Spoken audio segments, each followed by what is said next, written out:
The budget revealed. Governor Malloy issues a serious challenge to Connecticut residents, saying he's taking us down the road less traveled, but one that will make all the difference.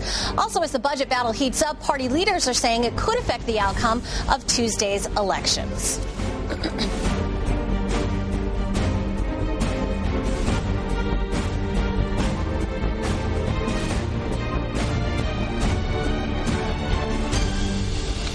You're watching The Real Story. I'm Lori Perez. Everyone knew it was going to be a tough sell. Governor Malloy outlining his plan to get Connecticut's fiscal house in order. He talks tough as he reveals his budget proposal, and now he's here to explain the finer details and why you should embrace the sacrifice that he is seeking. Welcome, Governor Malloy. Thanks for being here today. Great to be with you. So are you relieved that at least it's out there now, that all the conjecture's over and people know what you are looking for? I am in some senses. You know, I was sworn in on the 5th of January. I went to work on the budget. Actually, we'd done some early work even before I was sworn in. Then we had all these snowstorms, and at least as of yesterday, the budget's out there. The real debate begins. What we're trying to do is create a Connecticut that actually begins the process of creating jobs for the first time in 22 years. You know, I've talked to business leaders around the state, and they say that they don't want to make investments in a state that won't get its own fiscal house in order, that won't pay its bills, that borrows operating dollars on Wall Street to sustain spending levels that really are not sustainable. And so what this budget represents is a dramatic change and break with the past, so that we understand that we have to have a sustainable state, that we cannot make promises that we can't keep, that we move the state forward in making investments in job creation, that we support our cities and towns, so property taxes, which is what most of our is probably the most burdensome tax that anyone pays, begins the process of being controlled. So that's kind of the big picture of what you're aiming for. But you'd agree that it's hard for a guy who's filling up his car and it's costing $40 or $50 for him to fill it up, that it's hard for him to think maybe long term when he's having to put out a little extra at the gas station. So if you're putting out, say, 35 extra cents, understand that money is actually going to go into transportation. Under the prior administration, that wasn't happening. Some of those taxes on gasoline and diesel fuel were actually being diverted into the general fund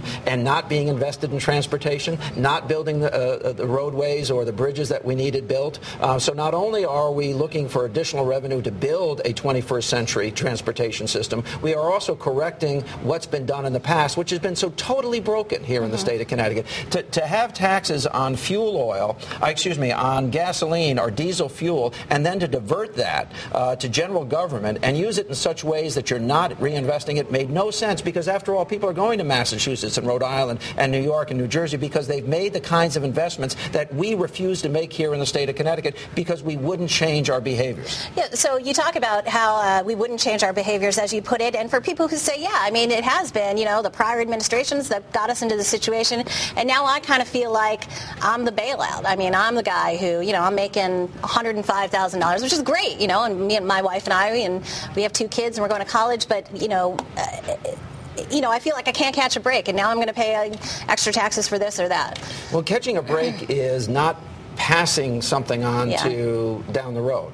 I mean, let's wrap our mind around what happened. 2 years ago, the governor presented a budget that was $2.5 billion out of balance on day one, and then refused to admit that for 6 months. That's not how you build a future. That's why we're losing jobs in the state of Connecticut. What we're going to do is we're going to straighten out. Number one, we began with generally accepted accounting principles so that nobody can lie about the budget anymore. And as much as people are complaining about what I'm trying to do, everyone says at least we're being honest and telling the truth about the state that Connecticut is in. Now, if we go down to Wall Street and borrow another $1 billion to try to get by the next 2 years, first of all, our bond rating will go down, so our expenses will go up, and then we'll kick the can down the road just a little bit further for someone else who's making $105,000 to have to worry about it next year or the year after, except that it'll be bigger and broader and more expensive because someone didn't stand up and say, let's do it now.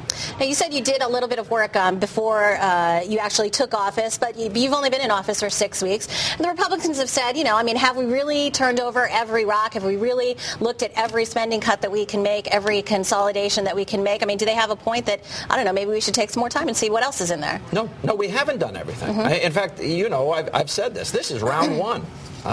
This is a process that we will be engaged in every month, every year, every 2 years of the biennium budget. We're going to recreate Connecticut's government to be much leaner, to be much smaller, to respond to people's needs, to answer questions, to get the job done. You know, we've got to create a Connecticut that actually is in the business of allowing the private sector to do what it does best, and that's create jobs. And that's the kind of Connecticut that I'm trying to bring us in the direction of. After all, I did it in Stamford. I mean, I was mayor there for 14 years. Our population went up by about 10%, and during that time, we downsized the city-side workforce by 8.4%, but we were also providing more services and lowering crime and improving education. So those are the kinds of things that we need to do in Connecticut. So let's go back to that guy earning $105,000 and worried about the future.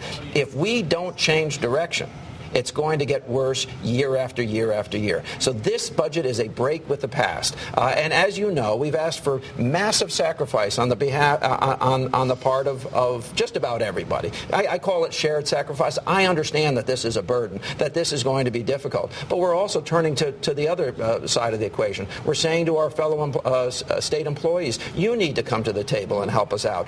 I said to the teachers of the state, don't take this $270 million that we're putting into the ECS formula and use it as a reason to try to negotiate an increase in pay, because all that's going to do is require more teachers be laid off or larger classroom sizes, and that's not what we need in the state of Connecticut right now. How much talk have you had with the, I mean, how confident are you that you will be able to get the savings and concessions that you're looking for? Some people, the Republicans say he's not going to be able to get them because he got such support. The Democrats are saying, no, he will be able to work with them because he got so much support. Those are the same Republicans who said I wouldn't ask for him. Yeah, true. And listen, people who know me know that I'm serious about what I do. I am serious about changing the direction of the state of Connecticut. Everybody, I said, would be invited to the table. Well, quite frankly, everyone's required to come to the table. All right. We are going to take a quick break, and we'll come back and continue our conversation with the governor about the tough challenge that he's issuing to Connecticut residents. Be back in a second.